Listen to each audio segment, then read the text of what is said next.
ولا معين له ولا مشير له ولا وزير له ولا ولد له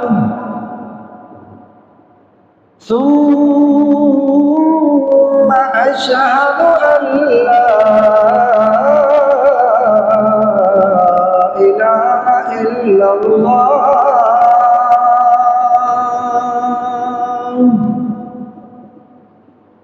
وأشهد أن محمدًا عبده ورسوله أما بعد فأعوذ بالله من الشيطان الرجيم بسم الله الرحمن الرحيم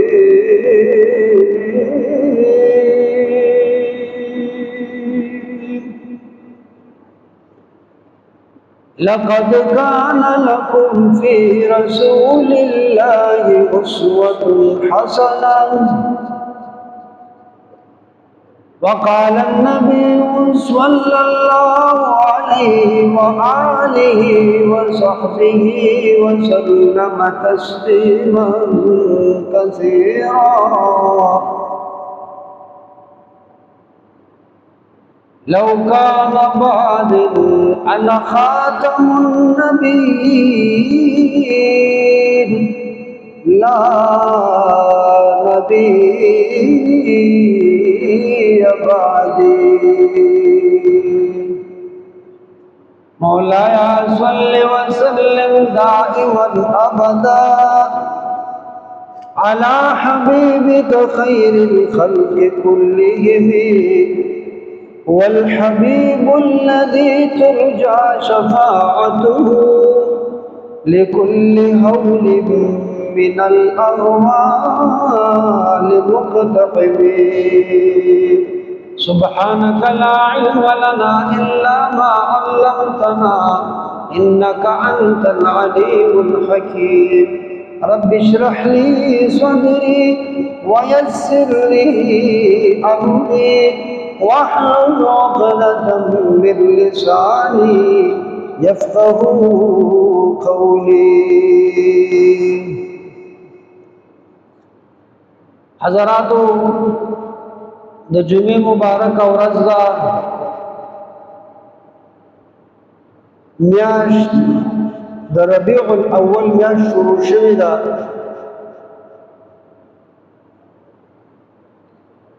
یقینا چې د رمضان د میاشت په خپل ځای باندې ډېره بابرکته او ډېر د خیر او ډېر د خوشحالو میاشت ده خود دې په مقابل کې کما او تاوکو میاشت د ربیع الاول چې په دې کې زمونږه او د ستاسو آقای دو جهان سردار دو جہاں خاتم الانبیاء فخر الانبیاء جناب حضرت محمد صلی اللہ علیہ وآلہ وسلم دنیا کا تشریف رو رہے دوسرو خبر ہے رسول اللہ صلی اللہ علیہ وسلم کو دنیا تا دا آمد او دنیا تا دراتلک بانے دو سلور خبریں کو اللہ جماعت دا صحیح وینا توفیق نصیبہ کرزے بیدی مقدور اوریدون کتا پا دینے کا وینا باندے دنے کا عمل کول توفیق نصیب کی حضرات ربیع الاول کے رسول اللہ مبارک تشریف روڑے دے ربیع الاول ربیع سکوئی ربیع ویلے کی بہار ربیع سکوئی بہار تا زمان محبوب صلی اللہ علیہ وسلم نمخ کی تش ظلماتو تیاریوی دا مشر کشر پہچان نو زمان محبوب علیہ السلام نمخ کی دا زنانو حیثیت نو دا لور حیثیت نو دا مور حیثیت نو اما محبوب علیہ السلام راغی دن سر رناؤن روڑو بہار روڑو بہار بهار څه ته وایي کله چې زما او د ستا دا ټوله علاقه په ګلونو باندې رنګ شي دې ته به او دا بهار وو ربیع الاول یعنی اولنې بهار په دې میاشت کې رسول الله مبارک تشریف راوړی دی د پیغمبر دا راتلل داسې دی لکه تمامه دنیا چې ګلونه ګلونه شي تمامه دنیا روښانه شوه په رسول الله مبارک په راتلل باندې د د والد محترم نوم عبدالله صاحب بیا د هغه د والد محترم نوم عبدالمطلب صاحب نو عبدالمطلب صاحب نظر منلو نظر کچرته مال الله جل جلاله لس بچیان راکل یو بچی به نه ذبح کوم یو بچی به ذبح کوم بس دا الله شان دی الله جل جلاله عبدالمطلب صاحب ته لس بچیان ورکړل بچیان راوغوښتل کېنول بچیانو ما یو منخته منلې ده کله مال الله لس بچیان راکړل نو یو بچی به نه ذبح کوم تاسو وایئ څه کوئ هغې ورته بابا چې تا منخته منلې ده او نظر دې منلې دی زمونږ قبول دی جي اوس په دې لفظ کې به څوک حلالومه د دې د تعیین دپاره به مونږ او تاسو قرعه اچو لاټري به اچو لاټري قرعه به اچو بنده الله شان به ګوره لاټري چې روزي او قرعه چې روزي هغه د عبدالله صاحب د نامې روزي د رسول الله مبارک د والد محترم داغه لاټري روزي داغه په قرعه کې نامه راځي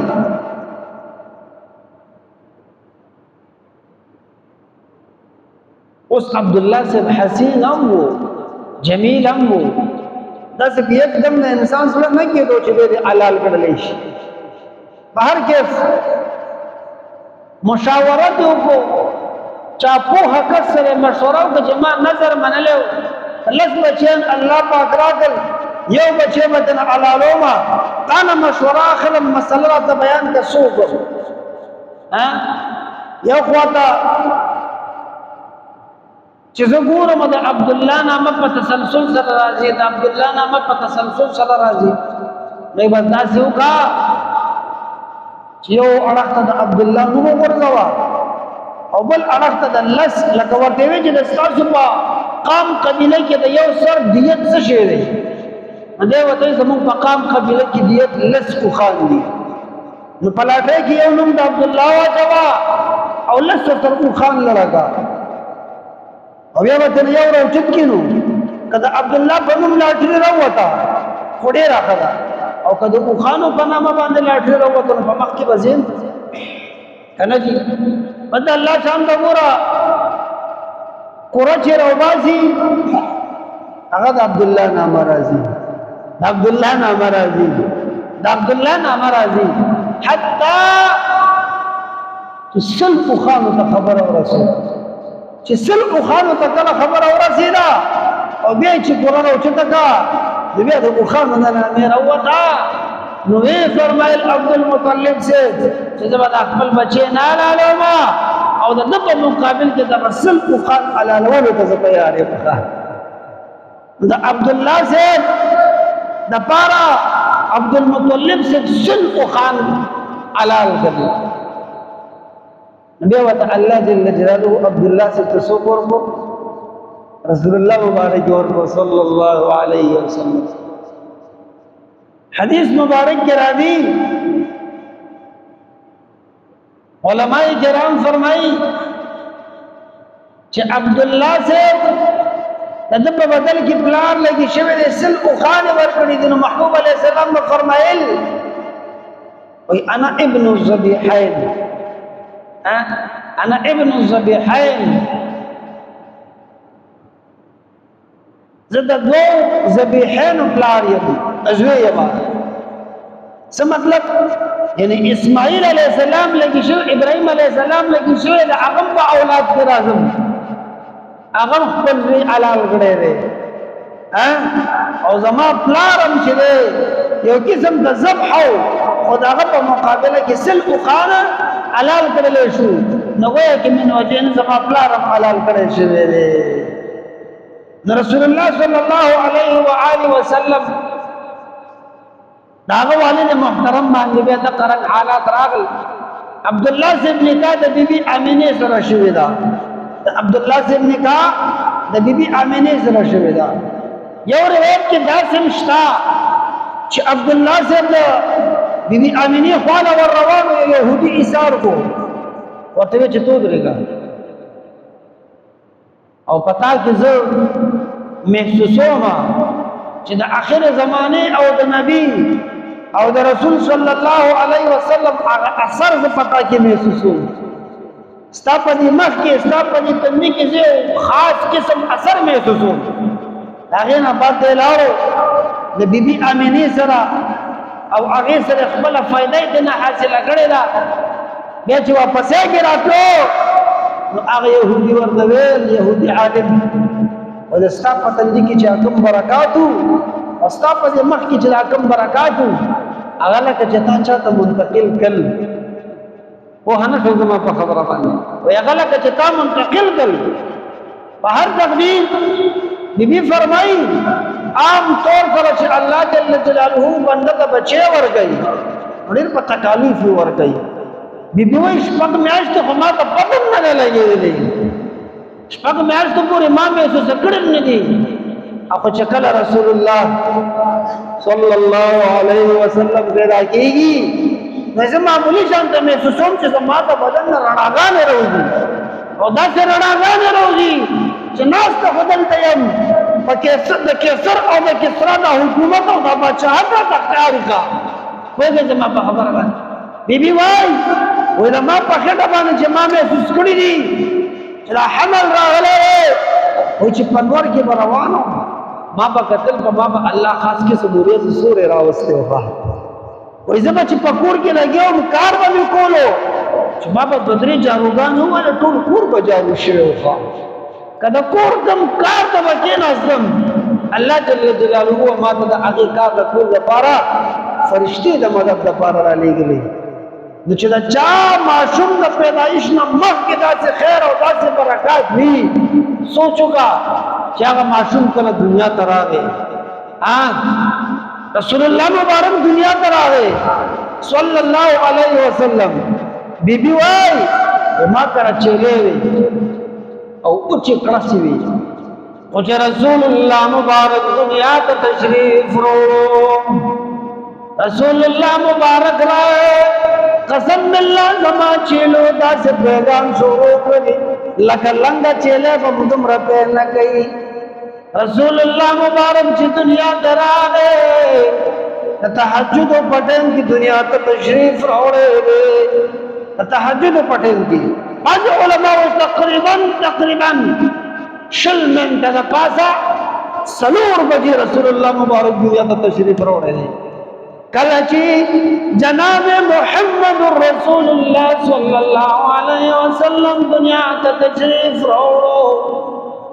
د اول ورځې ماشوم دی د اول ورځې کاکې وی بیبي فرمایي چې زما محبوب علیه السلام زما بچې زما د سترګو تور څنګه چې پیدا شو الله ته سجده ولګولا پیدایش سره الله جل جلاله ته په سجده شو الله اکبر کله وګدا سجده وکړ رسول الله دا اول ورځ ماشوم څه په ځان باندې پوهیږي او زما محبوب صلی الله علیه وسلم چې په اول ورځ پیدا کیږي الله ته تندې ټټکو تمام کائنات ته درس ورغی چې خلقو د تندې د ټټولو ځای ګورې کوم ځای دی یو د الله په دربار کې خپل تندې ټټوي د الله نماز یو عمل چا خپل تندې ټټ نه کوي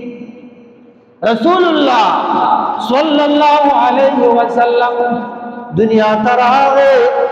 دنیا ته چې ماشوم راشي خلق ورته نامه کې چې نوم دې سوي خلق ورته نامه کې چې نوم به دې ماشوم سوي علما لیکي معصوم چې پیدا شي نو په ورځو کې دنه ورته ښایسته نومېږي دا دې ډرامو او د دې فلمونو نامې اخودل نن سبا ډېر عام شوي دي خلک دغه نامېږي په بچي باندې چې په ډرامه کې به یو نوم راغلی وي معنا یې نه ټسوي په ده به خوښه شوي وي د الله شان دی هغه نامه په بچي به یې کېږي نه علما وایي د دې بچي په مور پلار باندې حق دی چې دا والدین به دې بچي ته ښکلی اسلامي نوم خوندور نوم ایږدي ښه په هر تقدیر رسول الله مبارک دنیا ته راغی څه نوم پې کېږدو جي خیالم دی یو ملګری راغو یوه زنانه راغه رسول الله مبارک یې وکتو لکه دا خو ډېر ښکلی ماشوم نه دی داسې ماشوم خو چې زمونږ په دې قام قبیله کې نشته دی په دې محله کې داسې ماشومان نشته دی چمګاون کې خبره مشهوره شوه چې امینې کره یو ماشوم راغلی دی داسې ماشوم دی څه ډېر خوندور چې ثانیې نشته دی هر سړي تمنا کېږي چې ما هم لږ کتلی وی چار چاپېره نه خلک راځي لکه وګورو چې دا خلک وایي ښکلی دی چې دا څنګه ښکلی دی د مکې مکرمې د محلې زنانه سړي راځي واقعي چې ډېر ښکلی ماشوم دی د مکې مکرمې سره آس پاس چې کوم کلي دي هغه هم خبر شو راغل هغې مو کتو واقعي چې ډېر ښکلی دی ښه حتی چې د اطرافو نه د لرې ځای نه خلک راغل یو وایي ما داسې ماشوم په دې محله کې نه دی کتلی بل وایي ما داسې ماشوم په دې کلي کې نه دی کتلی بله زنانه وایي ما داسې ماشوم په دې ثابته مکه کې نه دی کتلی عبدالمطلب صاحب ولاړ دی فرمایي زنانو اے نارینهو تاسو خو صرف په مکې کې ګرځېدلی یئ تاسو صرف د مکې مکرمې ځمکه کتلې ده زه په سفر باندې د تجارت دپاره کله شام ته ځم کله یو خوا ځم کله بل خوا ځم ما په دې ممالکو کې داسې بچی نه دی کتلی زه ویما دغه ټیم جبرائیل علیه السلام گویا کې چې راغلی دی او وایي ای زنانو تاسو د ماشوم متعلق وایي چې محله کې هم نه دی کتلی کلي کې هم نه دی کتلی په دې ښار کې مو نه دی کتلی په اطرافو د ښارونو کې مو نه دی کتلی ای عبدالمطلب صاحب دوی چې ما نورو ممالکو ته د تجارت سفر کړی دی تا په شام کې داسې نه دی کتلی الله زه جبرائیل رالیږلی یم اے عبدالمطلب صاحب ما تمام کائنات کتلی دی په تمام کائنات کې دې ماشوم ثاني نشته دی ته خو صرف د مکې مکرمې خبرې کې زه جبرائیل تا ته تمام کائنات نه ویم زما محبوب تا بابا نامه کې غستا قلوي محمد صلى الله عليه وسلم محمد نام سره رسول الله مبارک محمد چاته وي را روانه جمعه الله خیر راکو تاسو ته صرف او صرف په لفظ محمد صلى الله عليه وسلم باندې بیان دا لفظ محمد د پیغمبر نامه ولدا په کائنات کې د پیغمبر علیه السلام صلی الله علیه وسلم د پیدایش نه مخکې محمد نوم د چا نشته دی او تر نن تاریخه پورې تمام مورخین په دې باندې ګواه دي چې کله نه د پیغمبر علیه السلام نوم محمد منتخب کړلی شو نو په کائنات کې د دې نه ډېر نوم د چا نشته دی نن سبا چې په زمانه کې دا څومره انسانیت دی نو کوم نوم د ټولو نه زیات دی محمد دا نوم څه شی دی د ټولو نه زیات دی موږ د اساتذه فرمایل شیخ الحدیث والقرآن مفتی اعظم پاکستان استاد ذی المکرم مفتی سیف اللہ صاحب دامت برکاتهم العالیہ هغه به مونږ ته وظیفه راکوله هغه به فرمایل وای کله چا اولاد نارینه نه کیږي کله چا اولاد نارینه نه کیږي وی هغه دی یو نیت کی یا الله کته مال بچی راکو نو هغه نوم به محمد وي هغه نوم به محمد وي نو کته په دې اراده کې رښتونه یي نو الله تعالی عن قریب دا چې اولاد درکړي او اولاد به الله نارینه درکړي نو کله چا اولاد نارینه نه وي نو دا د وظیفې په تور سره ځان سره مضبوطه کی دا خبره چې هغه دا وایي چې یاره مالک الله بچی راکو دا غنوم بسوي محمد صلی الله علیه وسلم نو ان شاء الله روانه جمعه الله جو خیر برکت نازل کو زه بتاو ستا محمد لفظ باندې بیان کوم الله دې عمل توفیق نصیب او ګرځي اللهم اهدنا واهد بنا واجعلنا من الصالحين اللهم اجرنا من النار اللهم اكفنا بحلالك عن حرامك واغننا بفضلك عمن سواك